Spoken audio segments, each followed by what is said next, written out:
En primera plana, Carlos Herranz.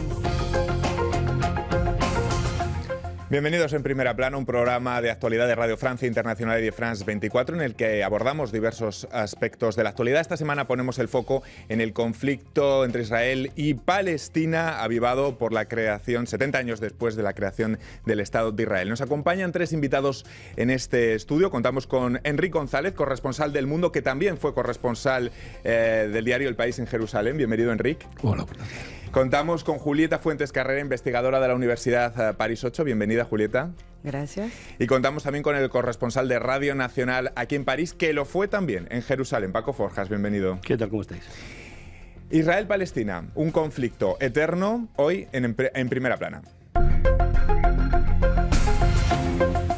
Bueno, pues como saben, el traslado de la Embajada de Estados Unidos, dictada por Donald Trump, de Tel Aviv a Jerusalén, se ha adelantado para hacer coincidir con esa efeméride de los 70 años de la creación del Estado de Israel. El propio estatus de la ciudad de Jerusalén es una pieza clave en el conflicto entre israelíes y palestinos. Un traslado que se producía mientras en la franja de Gaza al mismo tiempo veíamos esas imágenes de decenas de manifestantes palestinos que morían por disparos de soldados israelíes. Buena parte de la comunidad internacional tachó sin duda de desproporcionada la respuesta de Israel. El gobierno de Benjamin Netanyahu dice por su parte, sigue esgrimiendo ese derecho a defenderse por parte de Israel ante lo que considera una franja de Gaza gangrenada por el terrorismo y controlada por el partido milicia Hamas. Vamos a ver cómo la prensa internacional ha ido tratando este asunto durante las últimas semanas. Portadas como la de The Economist, que refleja en una icónica portada la desproporción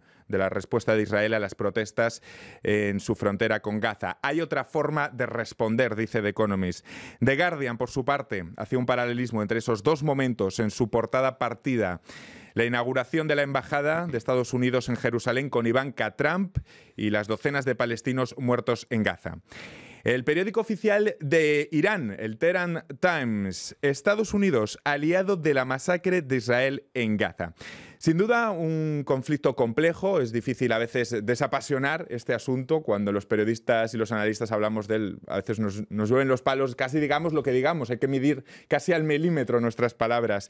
No sé, Enric, podríamos empezar hablando de si está justificada la defensa que hace Israel de su territorio en esta fecha de aniversario ante las manifestaciones de Gaza. Incluso si fuera cierto lo que dice el gobierno israelí acerca de la presencia de milicianos dentro de las multitudes que se acercaban a la valla. No es una frontera, es una reja, la reja de una cárcel. Incluso si eso fuera cierto, la respuesta es evidentemente desproporcionada. Que tienen derecho a defenderse, evidentemente. La cuestión es cómo. No conozco ningún otro país que utilice de esta forma la fuerza bruta frente a gente que, en fin, incluso contando con que hubiera milicianos ahí potencialmente armados, era una gente que no constituía ninguna amenaza para el primer ejército de la región. La Franja de Gaza es desde marzo pasado escenario del movimiento Derecho al Regreso. Convendría recordar, no sé, Paco, por qué nace este movimiento y hasta qué punto forma parte de la sociedad civil y hasta qué punto está alentado o organizado por Hamas, que es un poco la cuestión que venía. Hamas siempre tiene la culpa absolutamente de todo y cuando no es Hamas es Hezbollah. Evidentemente a Israel todo le viene perfectamente bien, incluso para tapar los desastres y corruptelas que mantiene el gobierno de Benjamin Netanyahu e incluso ese camarote de los hermanos Marx, que es ese gobierno en el que hay de todo, religiosos, nacionalistas, perdón, ultranacionalistas, es decir, viene bien absolutamente todo. Entonces, es decir, permanentemente estar acusando a Hamas de ser la responsable de un montón de cuestiones, pues lo siento mucho, pero no lo entiendo ni lo veo.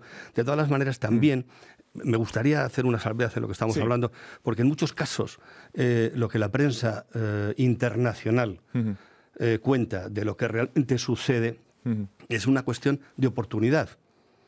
El conflicto es permanente, es permanente, pero es diario, porque cuando no hay un acuchillamiento, hay un ataque a un palestino, y cuando no es el palestino, el que ataca. ¿Por qué? ¿Dónde está el problema? ¿Es la pescadilla que se muerde la cola? No, la realidad es que hay un problema continuo y de diario que no se quiere solucionar y que le viene bien no solamente a Israel, por una parte, sino también a las potencias de la región y, como no, por supuesto también a Estados Unidos. Pero bueno, de eso si quieres hablamos luego. Lo que pasa es que ese es el componente, digamos, nuevo que se introduce, que es la llegada de Donald Trump, que viene a romper un poco un consenso. No estoy de acuerdo contigo, no es el componente nuevo. No es la llegada de Donald Trump. Sí, te puedo garantizar que la administración anterior, con Barack Obama, se dieron 38.000, se hizo un acuerdo militar con Israel de 38.000 millones de dólares para 10 años. 3.800 millones más al año y 8.000 más, en este caso, que la administración Bush, que podía entenderse como una administración más cercana, en este caso, al gobierno de Benjamin Netanyahu. 38.000 millones los dio el señor Obama. También recuerdo que el señor Obama protagonizó una cumbre en Sharm el Sheikh, en Egipto, para dar una visión de lo que tenía que ser Oriente Medio, y no hubo nada. ¿Qué ocurre? Que ahora llega Donald Trump y pasa lo mismo. Parafraseando a un conocido nuestro, a un periodista, un buen periodista que hay en Israel, los que mandan en Washington son los israelíes. Pero quizá Netanyahu se sienta con mano más libre, con una carta blanca que le hayan otorgado las últimas decisiones de Donald Trump. Hemos visto editoriales que dicen que Donald Trump casi ha delegado en Netanyahu su política en Oriente Próximo. No, si es que no es que le haya delegado, es que le está marcando la política, es que no ha delegado nada. Es que Israel está marcándole los pasos a Estados Unidos. Y ¿cómo es posible que después de un montón de años se haya tenido muchísimo cuidado con una cuestión tan peligrosa para el ámbito social como es la capitalidad de Jerusalén, y finalmente lo que nos encontremos es que viene un presidente de los Estados Unidos al que el señor Netanyahu le está diciendo siga usted por aquí, y por ahí va, y no se mueve. Y te recuerdo que ya ha visitado Israel, uno de los primeros países que visitó recién llegado a la Casa Blanca el señor Trump, y además ha tenido gestos, vamos, de una magnificencia total con Israel.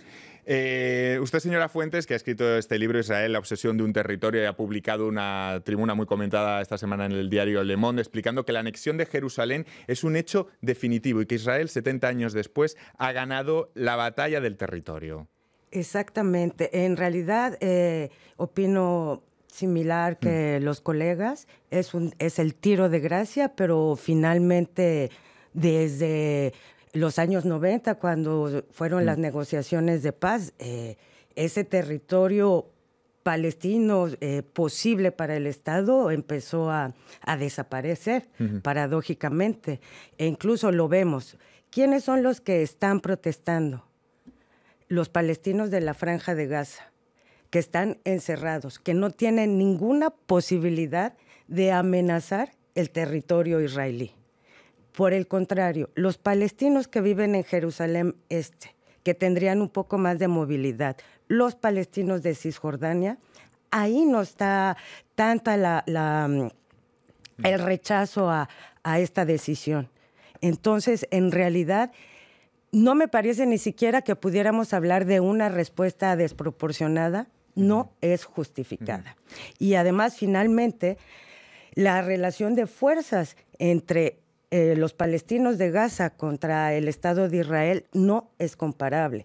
Los katyushas que lanzan desde Gaza no hacen nada, es solamente, como dice Paco, a Israel le conviene, mediáticamente es muy conveniente, y hay que recordar que a quienes les están cayendo estos misiles hechos en casa, no es ni siquiera la población que está en Tel Aviv, que son ashkenazim, judíos europeos, sino se le está cayendo a los judíos que llegaron después del establecimiento de Israel, que vienen de Medio Oriente.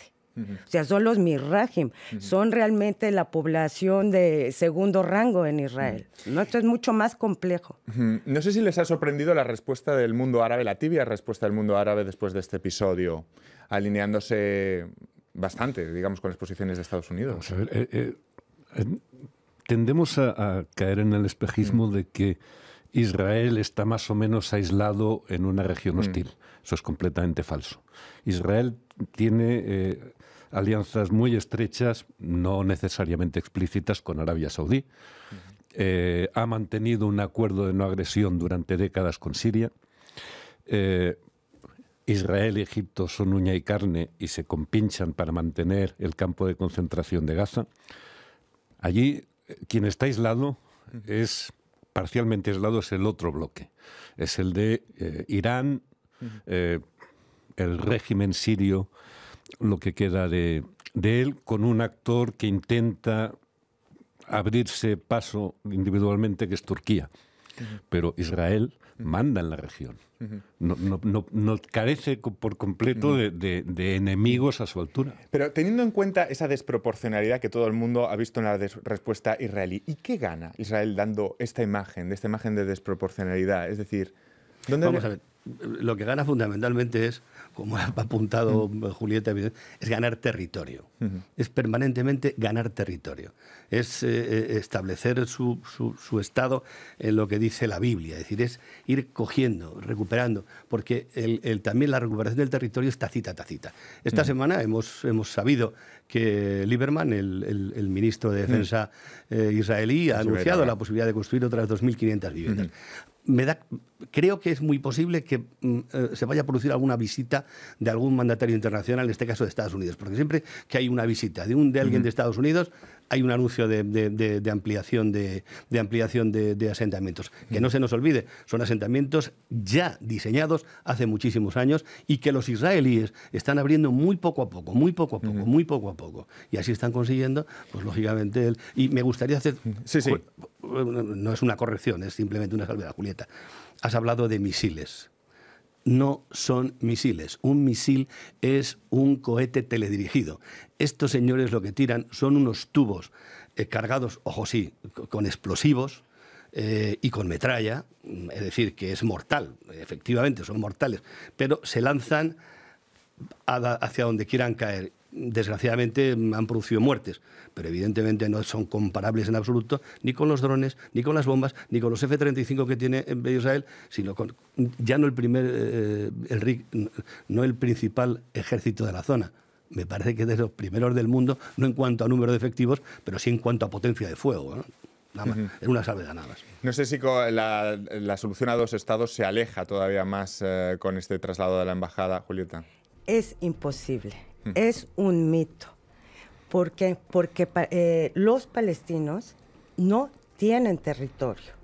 Yo en realidad hablo de espacios. ¿Por qué?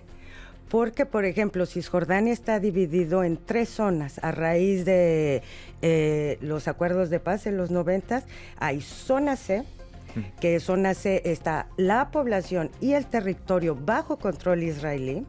La zona B, que es territorio bajo control israelí, pero la población bajo control de la Autoridad Nacional Palestina, y donde la Autoridad Nacional Palestina tiene control total territorio y población, son las ciudades más importantes, que es el 17% del territorio, ni siquiera hay continuidad. Las zonas B, por ejemplo, son 227 islas que están fragmentadas no solamente por las colonias, sino por vías de comunicación. ¿Me vais a permitir Imposible. un minuto? Vamos a volver enseguida con la cuestión de la solución a 2 estados, pero vamos a despedir en este punto a los telespectadores de France 24. Nosotros continuamos aquí en Primera Plana.